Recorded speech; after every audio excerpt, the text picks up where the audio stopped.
নমস্কার। আমার অনুযোগপতি একদা সহকর্মী পার্থ তরফদারের অনুরোধে আমার এই সোশ্যাল মিডিয়ায় আসা। তার আগে আমি আমার নিজের পরিচয়টা দিয়ে নিই। আমার নাম চিন্ময় ব্যানার্জি। আমি 1970 সালে পুরুলিয়া শহরের মানব ভিক্টোরিয়া ইনস্টিটিউশন থেকে বিজ্ঞান শাখায় হায়ার সেকেন্ডারি পরীক্ষায় উত্তীর্ণ হই। পরবর্তীকালে বর্ধমান বিশ্ববিদ্যালয়ের অন্তর্গত পুরুলিয়ার জেকে কলেজ থেকে বিজ্ঞান শাখায় স্নাতক হই।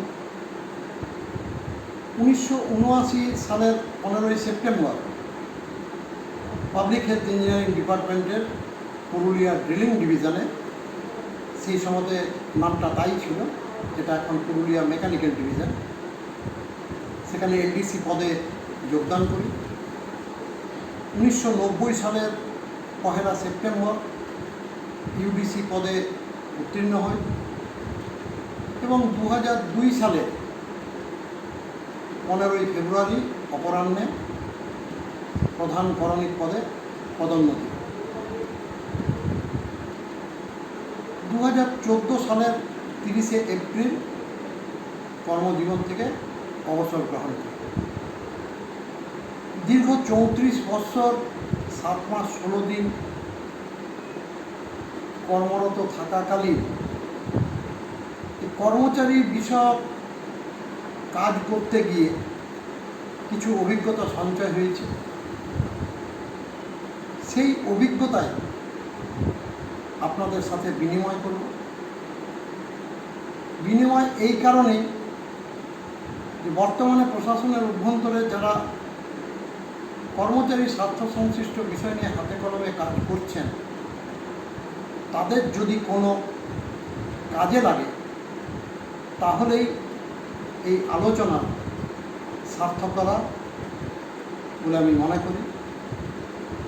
আলোচনার ক্ষেত্রে যদি কোনো ভুল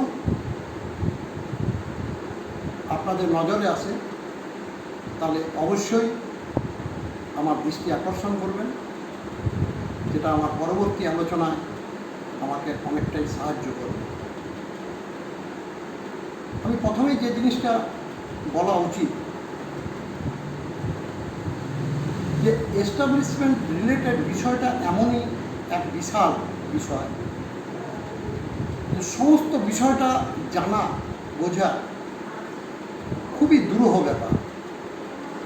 প্রতিনিয়ত বিভিন্ন ধরনের সার্কুলার, গভর্নমেন্ট অর্ডার বার হয়, যেটা সবটা সম্পর্কে অবহিত হওয়া অনেক সহজেই সম্ভব হয় না, যে কারণে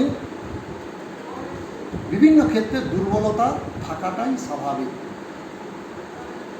প্রথমে যে জিনিসটা বলা দরকার, যে কোনো একজন কর্মচারী মানে কোনো এক ব্যক্তি, সে অ্যাপয়েন্টমেন্ট লেটার পাওয়ার পর অফিসে যখন জয়েন করতে আসে, তখন আমাদের করণীয় এটাই যে সেই কর্মচারী তার কাজে যোগদানের জন্য একটা জয়েনিং লেটার লিখবে। জয়েনিং লেটারের সাথে West Bengal service rule part 1-এর রুল 9 অনুযায়ী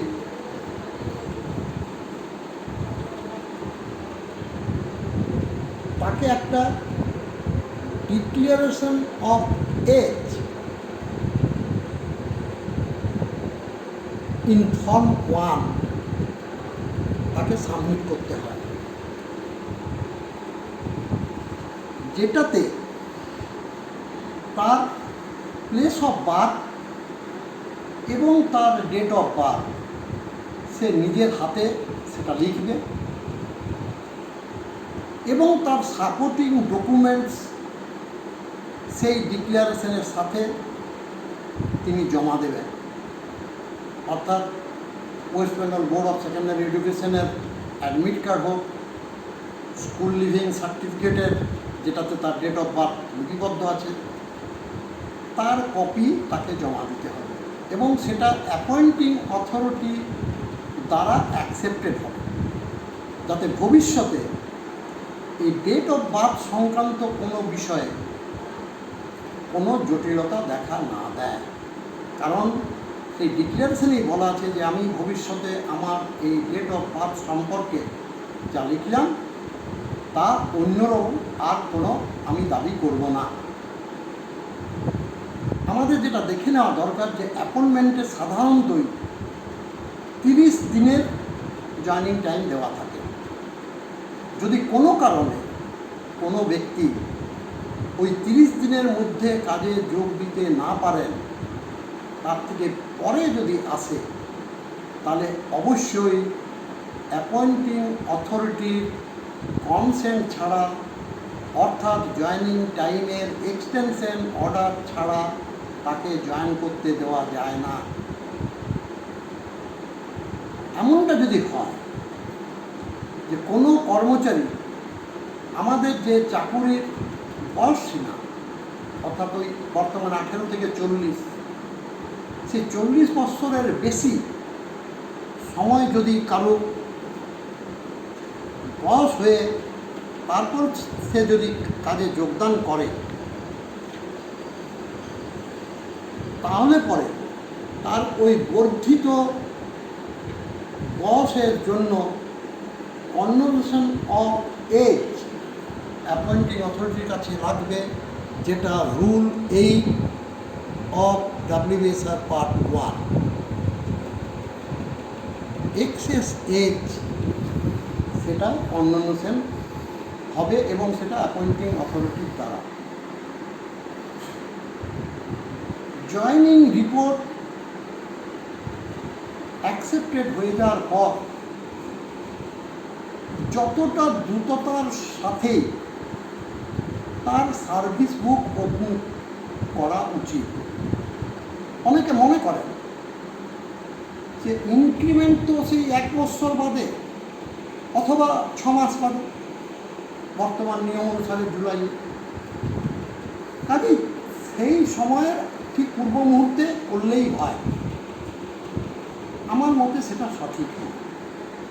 সঠিক নয় এই কারণে, কর্মচারী কাজে যোগ দেওয়ার পরবর্তীকালে যদি কোনো দুর্ঘটনা ঘটে যায়, তাহলে তার পরিবারের যে প্রাপ্য সেগুলো পাওয়ার ক্ষেত্রে জটিলতা দেখা দিতে পারে। সে কারণে তার নমিনেশন সহ সার্ভিস বুক তার ওপেন করা দরকার। বর্তমানে ই সার্ভিস বুক যদিও সর্বত্র এখনও চালু হয়নি, এবং অন্তত 2টো নমিনেশন, এক ডেথ গ্র্যাচুইটি এবং তার গ্রুপ ইন্স্যুরেন্স। গ্রুপ ইন্স্যুরেন্স কাম সেভিং স্কিমের এই নমিনেশন নির্দিষ্ট যে ফর্ম, সেই ফর্ম ফিল আপ করে 2জন উইটনেস তার সই সহ সেটা অফিসে জমা দিয়ে দেওয়া দরকার। এবং একইভাবে ডেথ গ্র্যাচুইটির ক্ষেত্রে এই নমিনেশন সাবমিট করে দেওয়া দরকার। অনেকের একটা ভুল ধারণা আছে যে বিয়ে না করলে বোধহয় হ্যাজ নো ফ্যামিলি,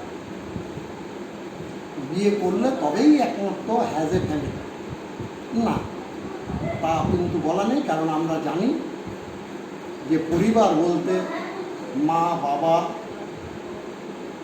ভাই, বোন, আমার ডিসিআরবি রুলে যাদেরকে পরিবারের মধ্যে ইনক্লুড করা আছে, তাদের সবাইকে নিয়ে, এবং নমিনেশন একবার দাখিল হয়ে গেলেই সেটা আর পরবর্তীকালে কোনো পরিবর্তন করা যাবে না তা কিন্তু নয়, সেটা পরিবর্তনশীল। কাজেই আমার বিয়ে না হলে পরে আমি মাকে বা পরিবারের অন্য কাউকে আমি নমিনি করতে পারি, বিয়ের পরবর্তীকালে আমি স্ত্রীকে নমিনি করতে পারি, তার সুযোগ আছে। কাজেই এই বিষয়গুলো দেখা দরকার। আগামী দিনে আরও অনেক কিছু আমরা ধাপে ধাপে এই বিষয়গুলো সম্পর্কে আলোচনা করব, যাতে করে আমরা প্রশাসনের অভ্যন্তরে হাতে কলমে কাজ করতে গিয়ে যে বিষয়গুলো আমাদের অনবরত আমাদের সামনে আসে, সেইগুলো সম্পর্কে যদি পারস্পরিক একটা আলোচনা থাকে, মত বিনিময়ের সুযোগ থাকে, তাহলে অতি সহজেই সেই কাজগুলো হাতে কলমে করার ক্ষেত্রে এই আলোচনা অনেক সাহায্য করবে বলে আমার ধারণা। আগামী দিনে প্রশাসনিক বিষয়গুলো সম্পর্কে আমরা আরও আলোচনা করব। আজ এই পর্যন্তই থাক। নমস্কার।